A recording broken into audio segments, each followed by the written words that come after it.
आप देख रहे हैं GMN टीवी न्यूज़। आपको बताते चलें कि हिंदुस्तानी आवाम मोर्चा के केंद्रीय मंत्री जीतन राम मांझी ने गरीब चेतना सम्मेलन को किया संबोधित। गया के शेरघाटी अनुमंडल स्थित रंगलाल उच्च विद्यालय मैदान में सम्मेलन हुआ आयोजित। आपको बताते चलें कि जीतन राम मांझी गरीबों के लिए क्या कुछ कर रहे हैं। सुनिए जीतन राम मांझी से कि वह क्या बोल रहे हैं। कदम शुरू करा। सर, गरीब चेतना सम्मेलन आज जो सरघाटी के रंगलाल हाई स्कूल ग्राउंड में है, इसका मुख्य उद्देश्य क्या है सर? हम मुख्य उद्देश्य को समझा दिया है, लेकिन आप फिर पूछते हैं तो हम यही कहना चाहते हैं कि हमारा समाज जो हिंदुस्तानी अवाम मोर्चा सेकुलर से संबंधित है वो गरीब लोग हैं, चाहे जिस समाज का हो। उस गरीब में राजनीतिक चेतना नहीं है, और राजनीतिक चेतना जब तक नहीं आएगी तब तक वो विकास नहीं करेगा। अंबेडकर साहब का सूत्र है कि राजनीति चाबी है और विकास ताला है। तो इसीलिए हम अपने समाज के लोगों को चेतना फैलाते हैं चेतना रैली के नाम पर। एक बात। दूसरी बात ये भी कहना चाहते हैं कि अंबेडकर साहब ने ही कहा था कि पढ़ाई ही हमारा विकास का एक मानदंड है। हम जितना पढ़ेंगे हम विकसित होंगे, सब अधिकार और कर्तव्य को लेंगे, और इसके लिए हमारी पढ़ाई की व्यवस्था सरकार को करनी चाहिए, जिसमें कॉमन स्कूलिंग सिस्टम होनी चाहिए। आज कॉमन स्कूलिंग सिस्टम नहीं है। यही कारण है कि आज जनरल 80% साक्षरता है, शेड्यूल कास्ट का 38% साक्षरता दर है, लेकिन मुसहर समाज का 7% साक्षरता दर है। कितना पीछे है। इसलिए हम उनको चेतना देने आए हैं कि तुम भी पढ़ो लिखो, और शेरनी का दूध होता है से शिक्षा, जो पिएगा वो दहाड़ेगा। तो जो पिया है वो दहाड़ रहा है, लेकिन हमारा समाज तो पिया ही नहीं है। 7% इसकी साक्षरता दर है। इसलिए इनको चेतना देने आए हैं कि आप लोग भी पढ़िए, आप भी शेरनी का दूध पीजिए, ताकि आप दहाड़िएगा तो आपको राजनीतिक, सामाजिक, आर्थिक सारा लाभ आपको मिलेगा। यही चेतना रैली का वक्फ बिल पर क्या स्टैंड है सर आपका? देखिए, वक्फ बिल के साथ हम एक कहना चाहते हैं कि हम NDA के साथ हैं। NDA वक्फ बिल के साथ जो प्रस्ताव आ रहा है उसमें बहुत सा संशोधन की बात आई है।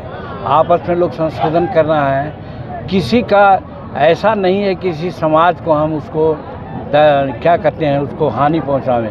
हम उस समाज को, जिस समाज के लिए वक्फ बिल है, उसमें बहुत सी कुरीतियाँ हैं, उस कुरीतियों को हटा करके एज ए होल उस समाज को फ़ायदा हो, ऐसा बिल आने के लिए अनेक सुझाव दे गए हैं। सुझाव पर विचार हो रहा है, और विचार होगा तो NDA इसको पारित करेगी। हम उसके साथ हैं। आज मुख्यमंत्री की अपनी पार्टी में सर आज मुस्लिम संगठन हमारा शरिया की तरफ से भी बाइकाट किया गया है।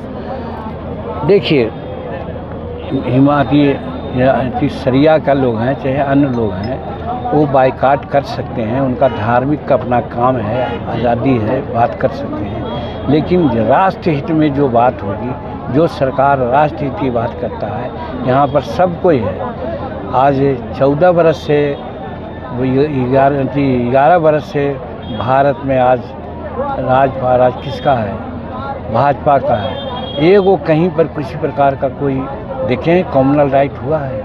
जहाँ तक मुसलमानों का आरक्षण का सवाल है, मुसलमानों का और हक का सवाल है। आप 3 तलाक का मामला है, आप ही लोग बताइए कि 3 तलाक अच्छा था क्या? लेकिन कुछ कठमुल्ले लोग हैं वो अच्छा समझते थे, लेकिन मैं तो नहीं समझता कुछ में कोई एथिक्स था। उस चीज़ को हटाया गया। मुख्यमंत्री के मानसिक स्वास्थ्य पर सवाल उठ रहे हैं सर, क्या कहेंगे? जो उठा रहा है मुख्यमंत्री के मानसिक सवाल पर, स्थिति पर सवाल, उसी की मानसिकता खराब है, वही खराब, उसी का राजद लगातार प्रदर्शन कर रहा है कि मुख्यमंत्री ने राष्ट्रगान का अपमान किया। इसके बारे में कहीं नहीं अपमान किया है। हम लोगों ने भी देखा है, जो 20 वर्ष से राज सत्ता चला रहा है, आवाज़ उनको समझ में आ गया कि राष्ट्रपति का अपमान किया। जो 19 वर्ष तक नहीं अपमान किया, वो 20वां वर्ष में अपमान करेंगे। आप सोच सकते हैं, वही अपमान की बात करते हैं। एकदम राष्ट्र के गान के प्रति उनका सम्मान हम लोगों ने देखा है।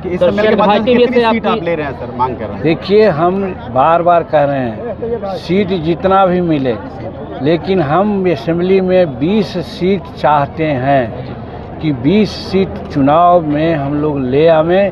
तो जितनी बातें, चाहे भूमि का सवाल हो, एजुकेशन का सवाल हो, बंदोबस्ती का सवाल हो, सिरुका साइटोसिटी एक्ट का सवाल हो या और भी सवालात हो, सबको हम 20 MLA मिल करके पूरा करा देंगे, जिससे हमारे गरीब लोगों को फ़ायदा होगा।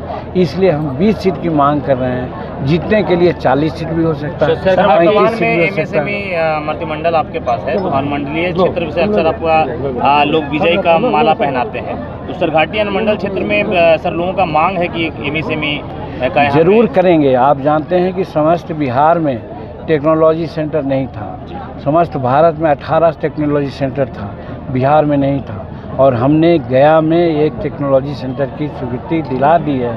अप्रैल महीना या जून महीना में उसका उद्घाटन कराएंगे।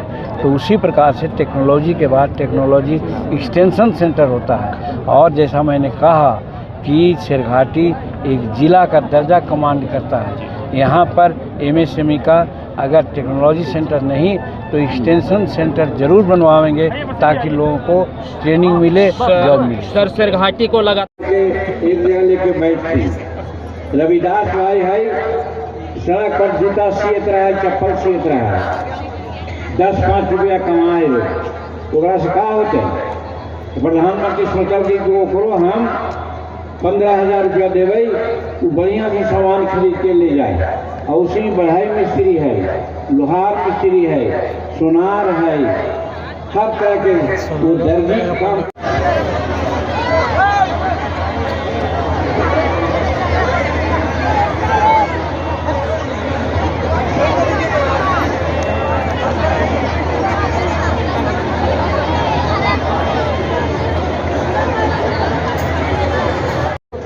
उद्योग बड़ा बड़ा हो रहा है तो वो तो उद्योग मंत्रालय कहा जाएगा, लेकिन सूक्ष्म, लघु और मध्यम उद्योग हुआ है जरा एमएसएमई कहल जाए, ओकरे प्रभार प्रधानमंत्री हमरा देलखिन।